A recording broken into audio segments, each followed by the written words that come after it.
Then we lead into a backstage promo with Mean Gene with the current Intercontinental Champion, Roddy Piper, and Bret Hart.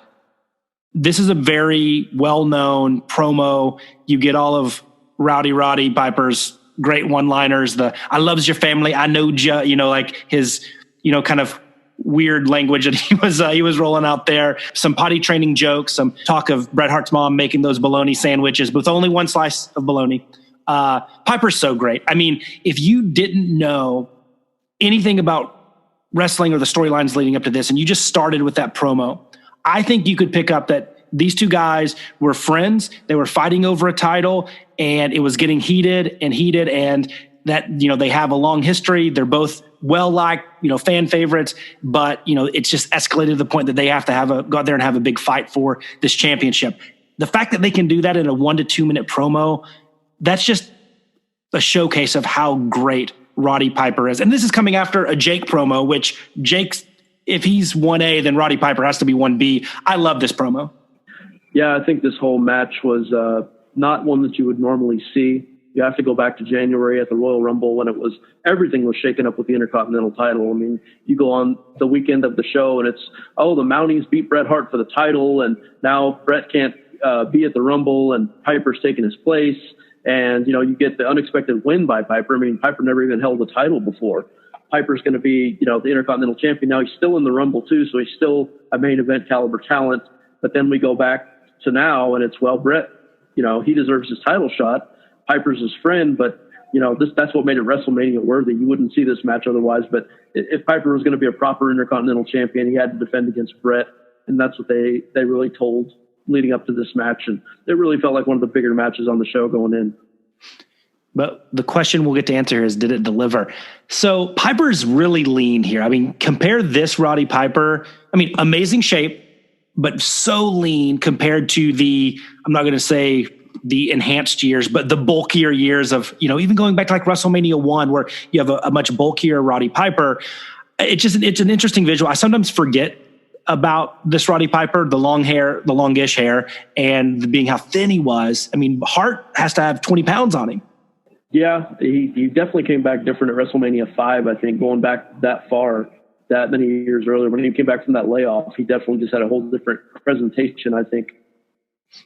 Yeah, so the open of this match, to me as a fan, and whether you're a smart fan, and probably you know a little bit about wrestling if you're listening to this podcast or even listening to any wrestling podcast, but if you take the opening segment of that match, to me, that is a textbook way to build emotion and show emotion in a very simple way. Like even somebody that's been a wrestling fan for so long that knows a little bit about it, like I was at the edge of my seat and I knew the outcome. I mean, I'd seen this match 100 times, but just that moment where Bret Hart uses a little bit of his leverage and almost like errantly throws Piper out of the ring. Piper hits the outside. He comes back in, gets in Hart's face. Hart pushes him. Piper spits on him. The crowd goes crazy. I mean, that simple thing with their pacing and their timing. Oh my gosh, like wrestling 101, big match wrestling 101, how to get emotions. Like it was, I'm going to say it was one of the biggest pops of the night, but just for something so simple, just two masters of their craft at work, it was something to behold. Yeah, it really was. This might have been the first time Roddy Piper actually wrestled in WWE. I mean, thinking back, it's every match he had was a fight, and that's how he fought back then. But when he's in the ring with a guy that he respects and has a big history with, which they brought up, they wrestled accordingly. You know, they just exchanged moves and kind of kept it clean at the beginning. And then when it started heating up, the crowd just ate it up.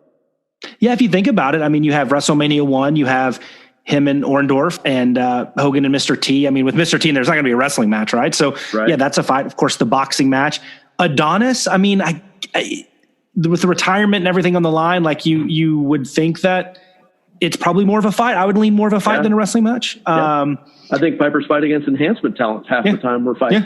He just beat everybody up. You know, he didn't go in there and try to be technical or anything. Now, if you go back to his NWA and prior days, then he did a lot of that. I'm sure he was capable of doing it, but there was just no need for his character to present anything that way in the matches before this. Yeah, I'd be curious, and maybe you have, but to hear like Hart's take on this match, as far as, you know, a lot of people I think give Bret Hart all the credit in the world on pulling this out of Roddy Piper. I don't know. I mean, to me, I think Piper probably is a lot better, to your point, a lot better wrestler and can do a lot more stuff when he wanted to, but he knew he didn't have to get over it. Yeah. I think Bret would probably say the same thing. I mean, Piper was the veteran. He had much respect for him, obviously, considered him a family member. So I would say Piper just turned on a different mode here that he just hadn't been presented with in WWF before that. And so right out of the gate in the early-ish part of the match, we get blood. So please correct me if I'm wrong here, but this was kind of near the beginning of the no blood policy. And I know Hart and we'll see some blood later on. One of them was kind of more caught on camera. The other one was a little bit more slyly executed. So Hart breaks those rules, but doesn't get fined because he was a master at showing some color without getting seen, and it added to the match. So is that right? Is that the correct take on that? Yep. There was a fine levied against the other incident of this, and there was not in this one because this one was accidental, quote unquote. Well, I mean, Roddy Piper does throw the best punches in the business. So, I mean, he smashes his head open. He had a boxing match before, so he knows what he's doing. Exactly. So, a few great moments in here. I never understood that they did the big double clothesline spot, and Piper's like laying on top of him, but there's no count. I mean, I know Gorilla's trying to sell both of their shoulders were down, but it didn't look like it. The visual looked like it should have been at least an attempt at a 3 count there. But you have Gorilla calling a Russian leg sweep a neck breaker. I thought that was kind of funny. Mm-hmm. And then we get, goes on for about 10, 11 minutes in, maybe 12 minutes into the match. And then we get that visual, one of my favorite visuals of WrestleMania. And I'll go ahead and spoil this. I think my favorite single moment of the entire show with Piper with the ring bell in the ring. The referee is knocked out, just holding it over his head. I can smash this guy in the head, keep my title, but obviously I turn full heel then and do everything and hurt my good friend, and just him looking at the crowd and soaking it in, and you kind of you can feel the gears turning, which is the best thing you can do in wrestling when a few facial expressions can make 60-something thousand people understand what you're going through. That is wrestling at its finest. And then he decides to put it back. Obviously, the wrong decision if you go by wins and losses. He decides to go for the sleeper instead. Hart reverses it, runs up the turnbuckle, flips over, gets the 3 count. Your new Intercontinental Champion at 13 minutes and 50 seconds is Bret the Hitman Hart. What were your overall thoughts?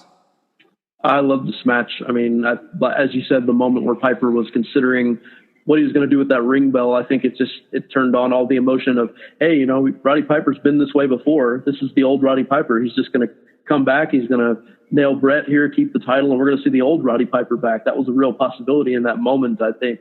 So that kind of, it might have set Piper on a different path had he done it. He could have had another heel run at the time, but the match was great. I mean, Bret, winning, it really put Bret over as a next level star. I think when you pin Roddy Piper, I mean, let's count how many pins Roddy Piper took during his whole time in WWF up to that point. Yeah, Hogan had trouble getting anything over him other than DQs and countouts. So, I mean, there you go. Never did. Yeah. Never a pin in WWF. Never happened. So for the Meltzer Wrestling Observer rating for this match, he gave it 3.5 stars for Piper and Hart. I'm going to go ahead and say, to me, on a 5-star scale, this is 4.5 if it's anything. Yeah, I mean, probably the highest rated Piper match he ever gave. I mean, it's not, if you're looking for Japanese worthy, but if you're looking for pure story here, I mean, yeah, it's got to be a little bit higher than that. I mean, when 62,000 people are eating out of the palm of your hands, there's blood, there's guts, there's drama, there's intrigue. I'm sorry, wrestling is not simply just an athletic contest of maneuvers. It's the drama and the intrigue and all that good stuff. And this match just brought it. I mean, like I said, anything less than 4.5 stars, I'm rolling my eyes and moving on. Exactly. A one-time only match that you only saw here. And I mean, a star was made. Bret Hart was only onward and upward from here.